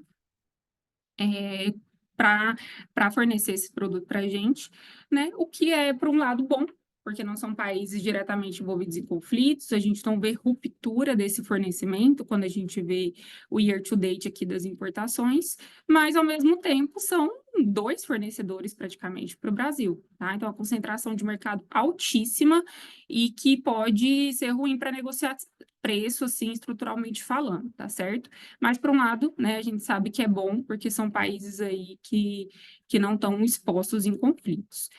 Quando a gente olha o cenário mais atual do glifosato em si e essas importações, a gente vê que herbicida à base de glifosato, né, pode ser até lido já como produto pronto para uso, a gente vê que aumentou consideravelmente o nível de importações de um ano para o outro. Daí também um dos motivos de eu ter falado inicialmente que o nosso suprimento esse ano vai ser garantido pelas importações e que isso vai ser bom para preço, tá? Ou seja, a gente tem de onde recorrer a isso, caso a produção nacional venha a se ajustar aos preços mais baixos do ano passado e que têm sido baixos esse ano também, tá certo? E, ao mesmo tempo, o produto técnico mostra um certo decréscimo aí no year to date das importações, mas ainda está relativamente em níveis parecidos com o do ano passado. Então, em relação ao fornecimento, embora a gente possa ter esse ajuste produtivo, né, esse ano, por um outro lado, a gente tem uma garantia de fornecimento externo muito bacana. E um outro ponto também é que produto formulado, a gente produz muito no Brasil, né? Sabe que a produção nacional ela é muito responsável pelo suprimento interno, mas isso não tende a ser tão uma preocupação aqui, porque os preços internacionais de importação do produto formulado são muito competitivos em relação ao produto nacional. Então, se o comprador não estiver encontrando alternativas no cenário doméstico, né, fornecedor não querendo negociar preço, enfim, querendo, né, barganhar preço já frente às perdas do ano passado, ele tem como recorrer aí a outros países, tem preços competitivos bastante interessantes. Aí a gente chega na parte final, que são os preços de fato. Eu trago aqui para vocês o preço de importação, média mês, né, FOB, do glifosato, produto técnico e herbicida à base de glifosato, São preços que passaram por grandes elevações em 2021, né? Também trago o preço China do glifosato, que é comercializado de fato lá, tá certo? Para vocês entenderem como as curvas são parecidas e como o glifosato na China tende a determinar muito o preço aqui dentro, tá certo? Tem até uma certa defasagem. Acontece o movimento lá primeiro e aqui acontece depois. A gente pode ver isso quando acontece os resultados de 2021. Tá? Os produtos já absorvem o aumento, o glifosato na China aumenta muito mais do que os preços de importação no Brasil, tá? Aumenta numa escala muito maior. E aí, os produtos no Brasil vão praticar esse aumento de forma totalizada, né? Primeiro, pratica um pouco em 2021, a gente já vê uma variação expressiva, mas não tão expressiva quanto 193%, né? E aí, chega em 2022, termina de repassar esse reajuste, enquanto o glifosato na China já está decaindo. E aí, chega em 2023, os preços no Brasil começam a absorver essa queda, que já começou a ser praticada na China, e registram, então, um resultado final em 2023, acompanhando o país fornecedor, né? E também o cenário macroeconômico, que ajudou muito nisso, tá? Então, tendo tudo isso em vista para agroquímicos, né? Essa configuração da estrutura de fornecimento, que não está exposta a países envolvidos em conflitos geopolíticos, mesmo ponderando que a produção nacional possa vir, né, mais ajustada esse ano, frente a esses preços em queda, que os estoques talvez não sejam, os estoques iniciais não sejam tão favoráveis quanto aqueles que fecharam em 2022 e foram favoráveis para 2023, tá? Mesmo ponderando isso, a gente entende que os preços esse ano, eles têm potencial ainda para apresentar mais uma parcela de queda em relação a 2023, tá certo? Tendo em vista aí que esse mercado não absorve tanto aí essa volatilidade do cenário internacional como de fertilizantes. Então, aqui um resumo, tá, do que pode ser o foco de atenção para vocês, que é muito do que eu falei, do que a Tânia também falou, e fico à disposição para dúvidas, sugestões, colocar no chat o que vocês têm ouvido dos fornecedores de vocês, desses insumos, o que vocês acharam, enfim, a gente fica à disposição, tá? Agradeço a atenção de todos até aqui. Isa, obrigada pela apresentação, muito rica, em dados, informações, que vai bem de encontro, né, com a nossa proposta do projeto, que é a trilha do conhecimento, porque assim, nós entendemos que só conhecendo de fato o mercado que a gente atua, para que a gente saiba justamente buscar as oportunidades, né, e tirar vantagem aí de uma forma produtiva, obviamente, né, de forma bastante coerente e produtiva pelo próprio conhecimento. Pessoal, fiquem à vontade, nós temos aqui ainda um tempinho aqui para falar, sintam-se à vontade.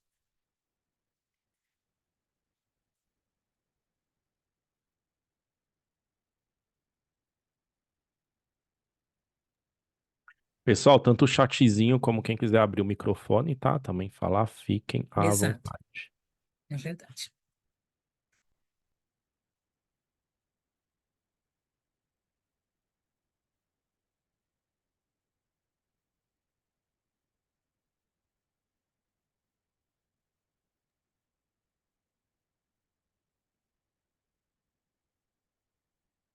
A Regina parabenizando, gente, falando das informações. Obrigado, Regina, pelo feedback. Obrigada, Regina.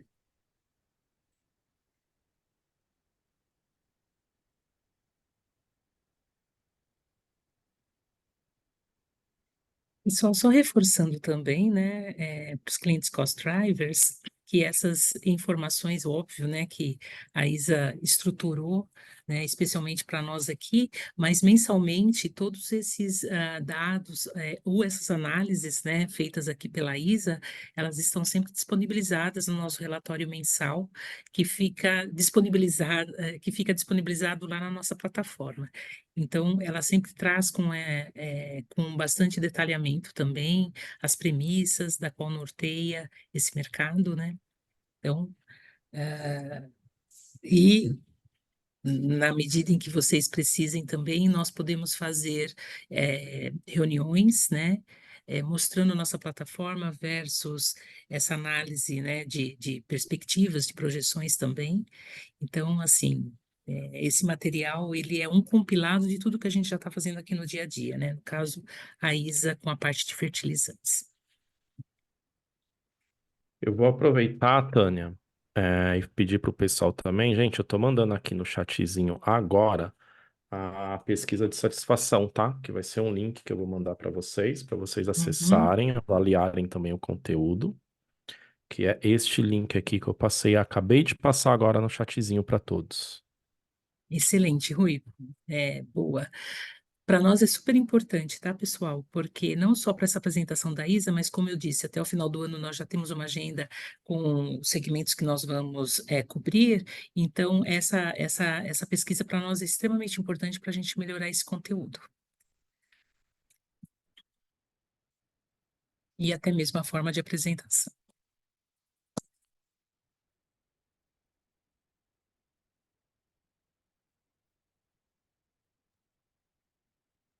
A gente agradece quem puder responder. Exato. Pessoal, enquanto vocês estão respondendo, alguém com alguma dúvida, algo que não ficou muito claro, algum outro comentário, fiquem à vontade pelo chat, ou se não, abrindo o microfone, tá?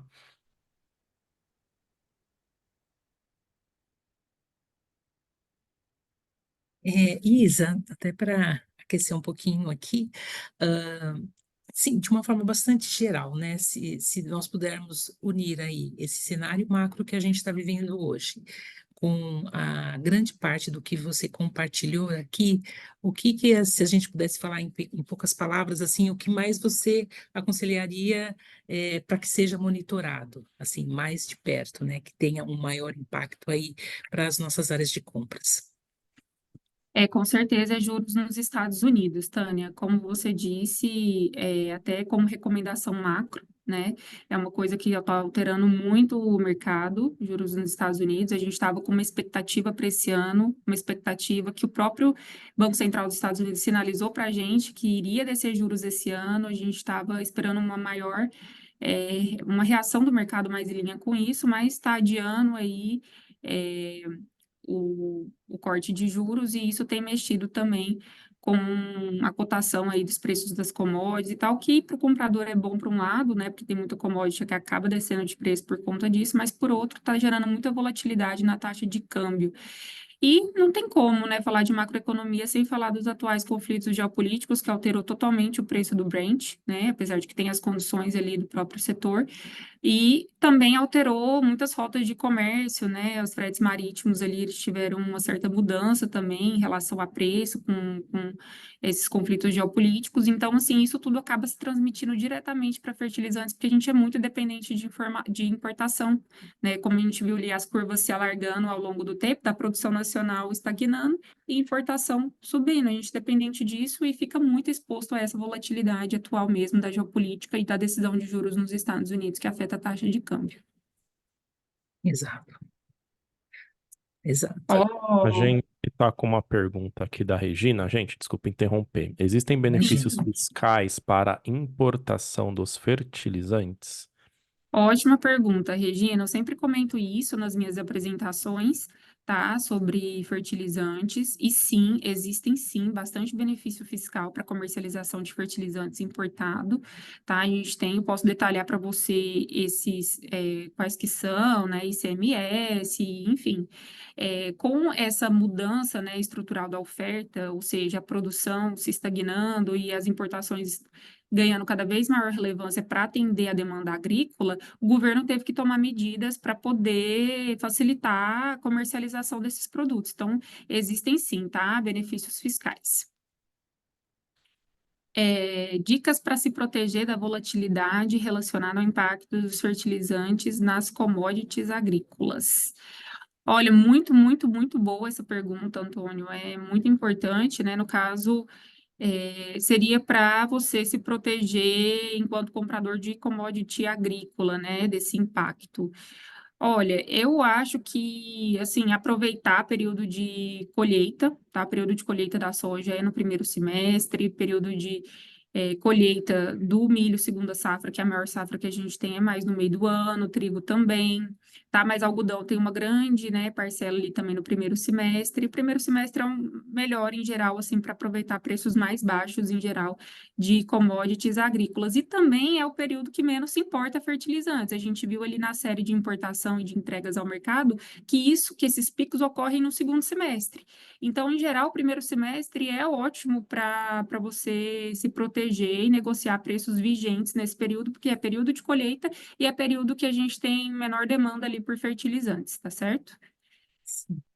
E Antônio Marcos, assim, a gente sempre orienta, né, os nossos clientes a usar muito essas informações. Então, o material que a Isa trouxe é um material bastante detalhado e, assim, conhecer, a gente costuma dizer assim, qual a melhor proteção para a volatilidade? É o conhecimento do mercado da qual você negocia.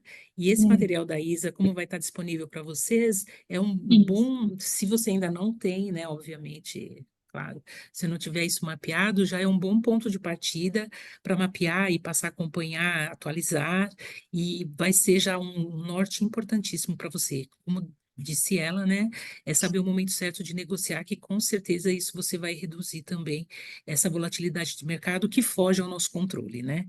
Eu costumo, sempre quando eu falo de macroeconomia, como hoje aqui foi só uma rápida apresentação, mas a gente sempre abre com um slide falando do que o comprador tem gestão e o que ele não tem gestão.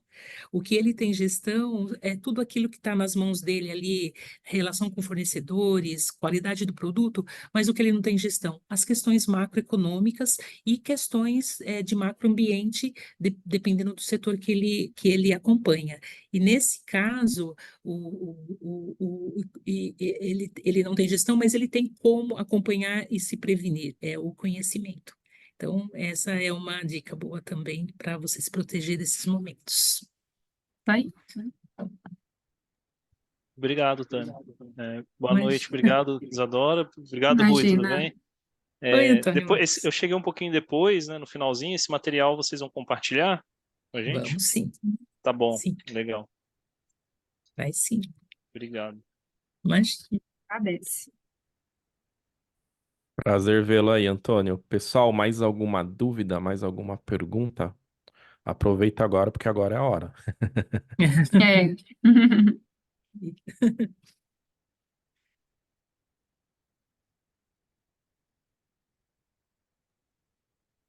O Matheus agradecendo pelo hum, conteúdo. A gente que agradece, Matheus. Tem Brigadão.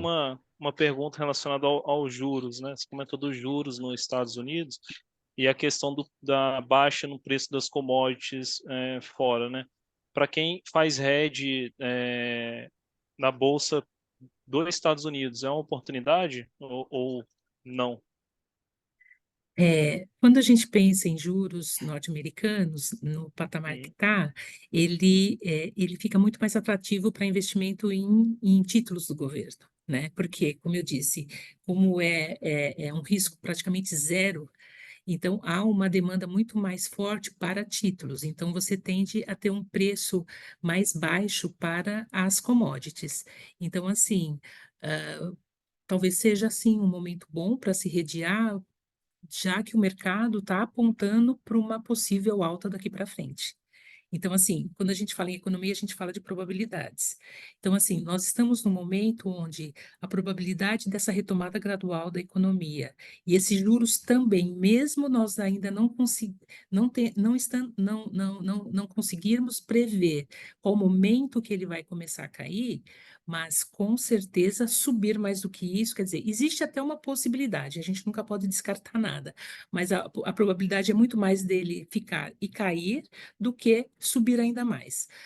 Então, nesse caso, você tende, no que ele começar a cair, esses preços de commodities que já estão sendo pressionados, talvez pressionar ainda mais. Então, a probabilidade desses preços continuar, virem a cair, como a gente viu em 22 e 23, é menor, não quer dizer que não exista, mas é menor do que subir.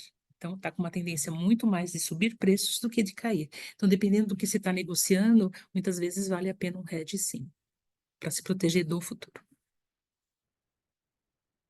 Obrigado. Hoje mesmo eu estava falando para a Isa que o câmbio a gente acompanha tão de perto aqui e eu estou para esse ano com um projeto de viajar, né, ir para fora e a gente acompanha e vinha falando que o câmbio estava super estável, era um momento muito bom de comprar e esse ano eu estou com um projeto, né, como eu disse, e agora esse câmbio começou a explodir, né? Então, e eu disse isso lá, segundo a Isa, quando esse câmbio estava em 4,70 e eu sempre digo para as pessoas, olha, qual é o melhor momento de comprar dólar? Se você tem uma dívida em dólar, o momento é hoje, é sempre agora, porque você nunca sabe o que pode acontecer lá na frente. Então, se você tem uma dívida, no caso, não é uma dívida que eu tenho, mas é uma perspectiva de usar essa moeda lá na frente, então é sempre bom a gente separar um dinheiro aqui e comprá-lo, porque ele pode a qualquer momento nos trazer alguma surpresa.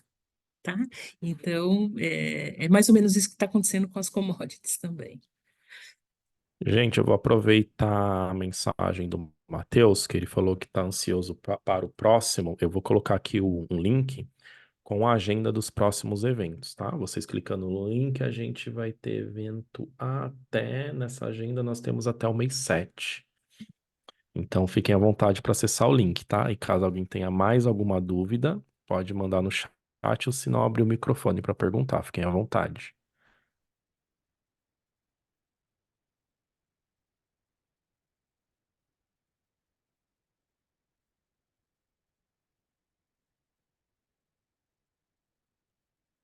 Eu acho que por hora vai ser isso então.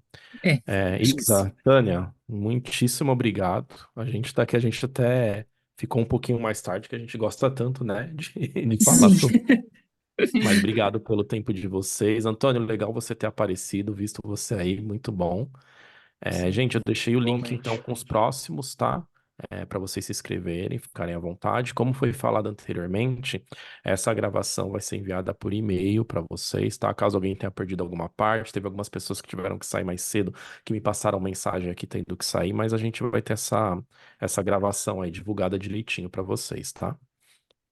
Isso mesmo. Isso mesmo, Rui. É bom agradecer bastante, né, a presença de todos. Rui, muito obrigada pelo apoio, viu? E a todos que participaram. E a gente costuma dizer que o nosso trabalho não finaliza aqui, né? Nós estamos à disposição nas mídias, ali mesmo pela própria plataforma. Qualquer dúvida que tenham, pode entrar em contato com a gente, que nós respondemos ou por e-mail ou marcamos uma reunião para falar sobre aquele assunto, da dúvida. Então, fiquem à vontade. E muito obrigada pela participação de todos. Isa. A Isa Muito também, obrigada. principalmente. Muito obrigada, gente. Muito obrigada. A gente aguarda vocês nos próximos aí. Sempre tem informação muito boa e atualizada para todo mundo. Gente, muitíssimo obrigado. Boa noite a todos. Ótima Boa, semana. Tchau, tchau. Boa tchau, tchau. noite. Obrigada. Boa noite.